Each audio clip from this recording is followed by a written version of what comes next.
ఎందుకంటే ఆయన ఒక నిజాయితీపరుడు, నీతివంతుడు. కులం లేదు, మతం లేదు. ఎవరికి అన్యాయం జరిగినా, ఎవరు ఆపదలో ఉన్నా ఆదుకునే తత్వం, ఒక మానవతావాది.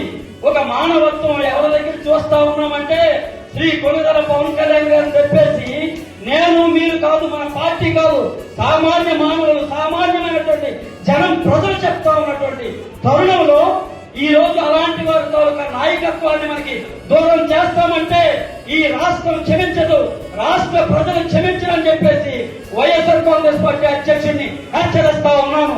ఈ దిశగా ప్రతి ఒక్కరు కూడా గ్రామ ప్రజలకు కానీ, ఓటర్లకు కానీ, అలాగే నాయకులు కానీ మనం వివరించాలా.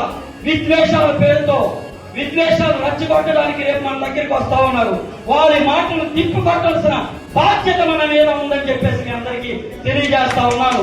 ఇటువంటి మంచి సభ ఈ నియోజకవర్గ స్థాయిలో చేసుకోవాల్సిన ఆవశ్యకత ప్రభుత్వం మీద ఉందని చెప్పేసి తెలియజేస్తా ఉన్నాను.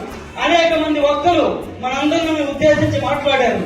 ఒక అందరం కూడా ఐకమత్యంతో, ఒక నిబద్ధతతో, ఎందుకంటే ఒక కుటుంబంలోనే వ్యక్తిగత అభిప్రాయాలు ఉంటాయి. కానీ ఇది పార్టీ గైడ్ లైన్ లోకి ఒక కూటమి ప్రభుత్వం వచ్చేటప్పుడు మన వ్యక్తిగత అభిప్రాయాలు పక్కన పెట్టి పార్టీ ఆదేశాలే మన అందరికీ కంకణబద్దులై మనం అందరం దాన్ని తూచా తప్పకుండా పాటించిన బాధ్యత పాటించి ముందుకు వెళ్లి మనందరం కూడా కంకణబద్దులై పనిచేయాలని చెప్పేసి మీ అందరికీ తెలియజేస్తా ఉన్నాను. ఈ దిశగా పోయినాడు మన అందరం కూడా ఆంధ్రప్రదేశ్ లో